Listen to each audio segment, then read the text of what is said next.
students, as well as I got a lot of mail also, that what is the booting procedure in latest version, that is Linux support 64-bit hardware.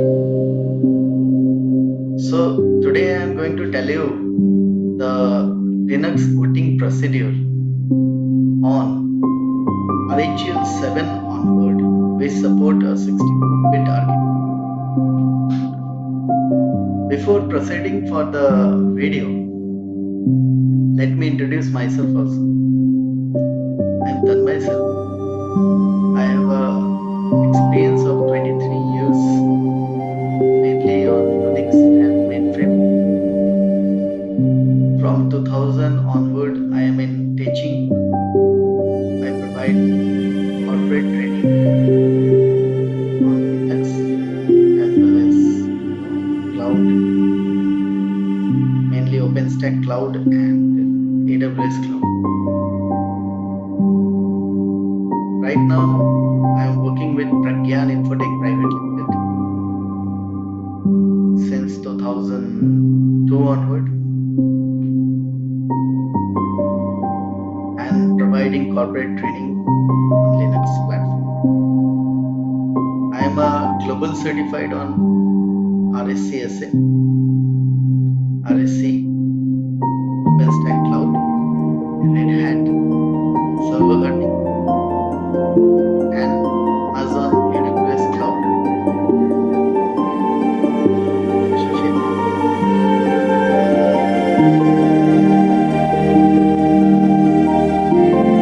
My planning is basically to create more videos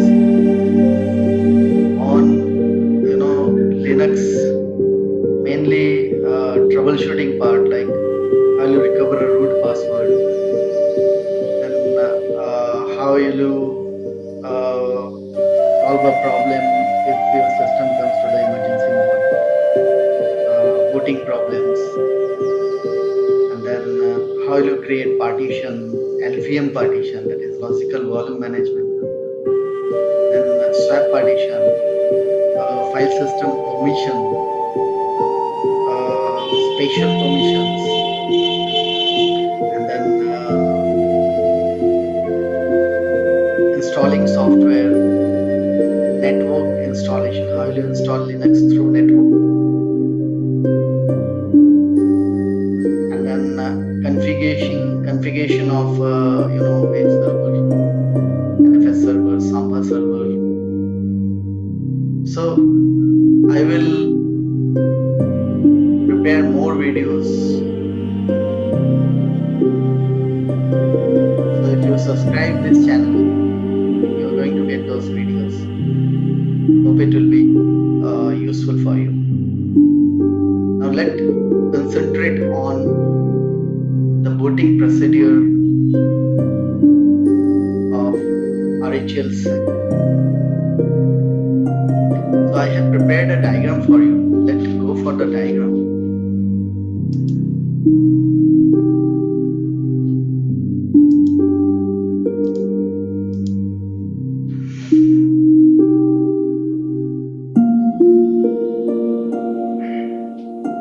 So when I switch on the system, when I power on the system, so the first thing which happens is ROM BIOS routine book. ROM BIOS routine book, which is also termed as firmware, it do a power on self test, means it check itself. So what it do, basically it check the RAM and initializes all the hardware like CD-ROM, DVD, hard disks. It initializes all the devices, and accordingly it searches for the boot device. It searches for the DIX. From the DIX it searches the bootstrap. So bootstrap, the firmware's bootstrap, means the BIOS bootstrap, it read the bootable partition from the hard disk. It read, you can say, it read the MBR, master boot record of the hard disk, which is having active boot partition. if the hard disk is loaded with RHEL, Red Hat Enterprise Linux 7, then it searches for the files in etc grub.d. This is a folder. It searches some files here. etc default grub. This is a file. Boot grub to grub.cfg. So boot grub to grub.cfg is the configuration file which consists of the kernel modules, kernel and initramfs. Two files are there, and the configurations are available here. Now, if you compare with the older version, this was boot grub.conf file was there, and grub.conf was a editable file. We used to do some changes there, but it is recommended in RHEL 7 that don't edit this file. Rather, it is having some different commands to restore any corruption from this file. I will tell you in my next videos how to recover this grub.cfg file also. Now, if I check the Linux system,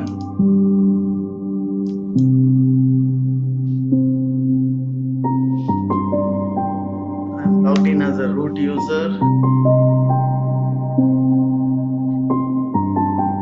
Let's open the terminal.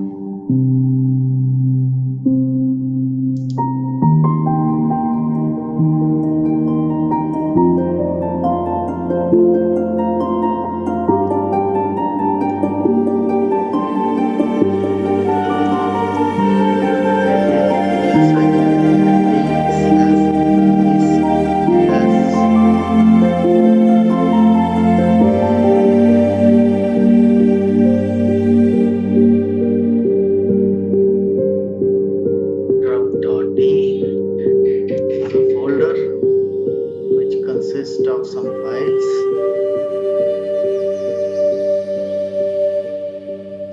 Then etc default grub. This file is there, and you will find the file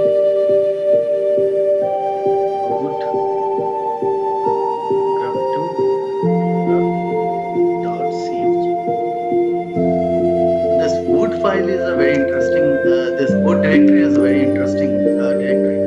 If you check this directory, this consists of all the kernel files and initramfs. I will tell you about initramfs. So you can find that this is the kernel VM Linux 3.10.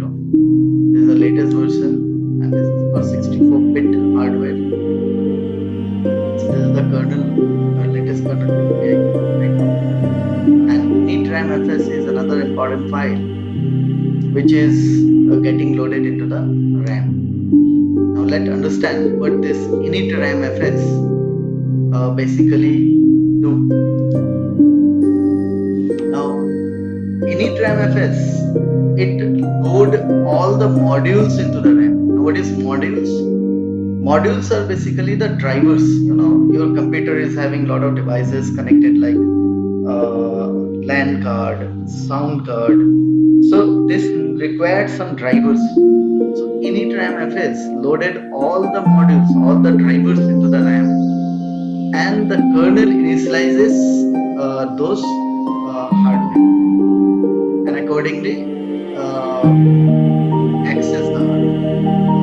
Now initramfs get all the hardware configuration modules which is written in a configuration file, that is /etc/tracker.conf.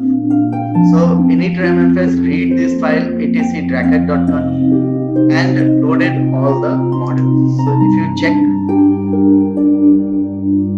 ls-l/etc/tracker.conf, you will find that the file is available. This consists of all the modules configuration, hardware configuration. And after all this loading, the system init RAM FS loaded the first, or rather executed the first process, which is known as /sbin/init. /admin/init is also known as parent of all process. Now, what is process? I will explain you process in my later videos. Process are very important part. Here, if I tell you in a very easy way, that is, whatever book you are doing is a process. If you are giving a command, like I have given a command ls-l, this is also a process. So every process is having a parent, and this init is the parent of all process, which is having a process identification number 1. But in RHEL 7, this init is termed as systemd. Systemd, a copy of systemd is working here as a parent of all process. Init has been replaced by systemd. So systemd is a very powerful process which is introduced in RHEL 7, and it supports 64-bit architecture. Now systemd loaded all the daemons into the system. Now daemons are another important part which I will tell you in my next videos, that how daemons work. Daemons are basically, let me tell you in gist, that these are those software which works in the background. Daemons are basically software which get activated when a service call comes. So services like network, DNS, DHCP, HTTP, Samba, NFS, all are having daemons which are actually working in the background, which get loaded into the RAM. So init RAM FS loaded the parent of all process, that is systemd, and systemd also the device. After all this, etc fstab consists of all the partition information. It consists of all the partition information, like your hard disk, which is having some partition. So all the partition informations are written here. Not only that, if some mounted file system like NFS server share has been mounted in your system, so those informations are also written in etc fstab. NFS, Samba, all these mounted informations are also written in etc fstab.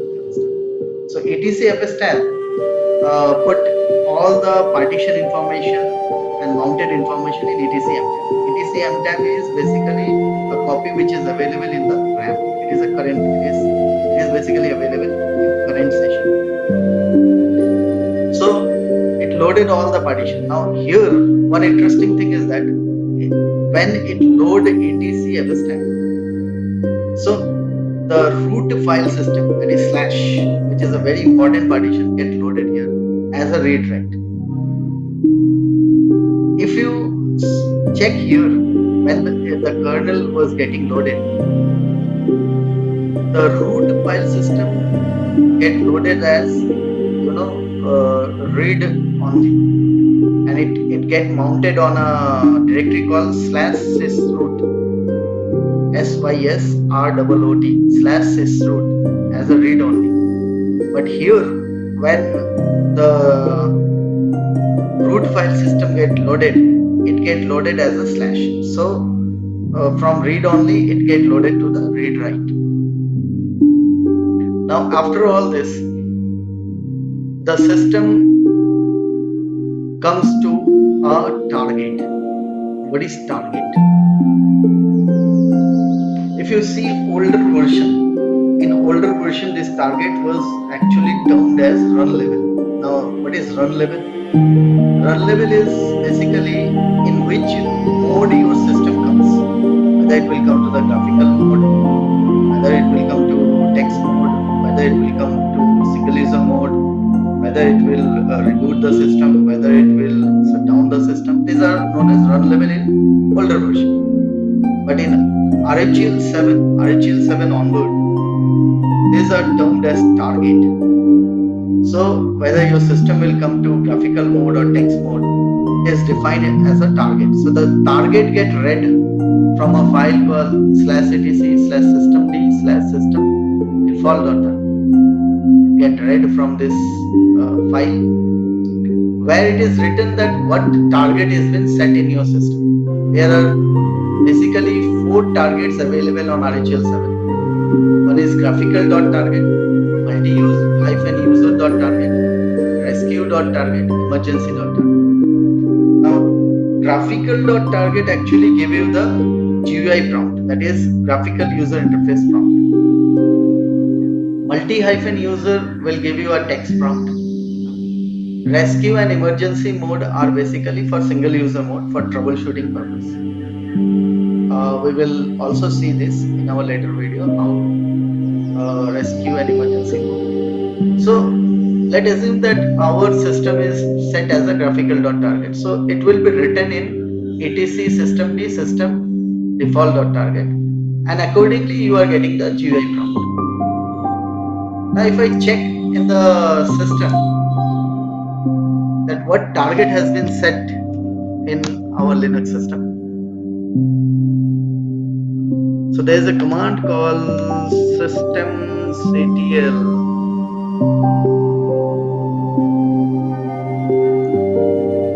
get default. So it is saying that you are in graphical.target. Now I can even temporarily switch from graphical.target to multi-user.target. So I can provide a command systemctl isolate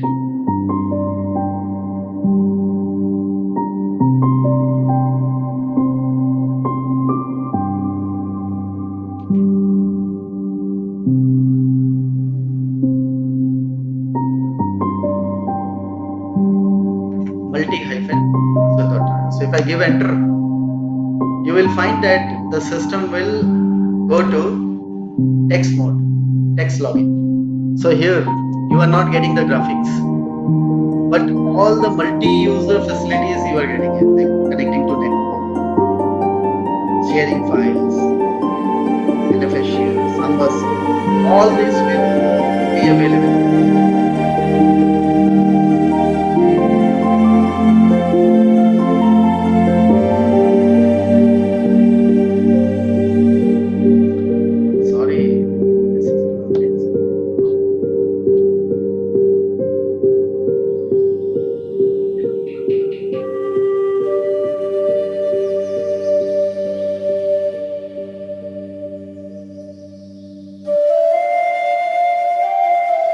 Now from here I again go to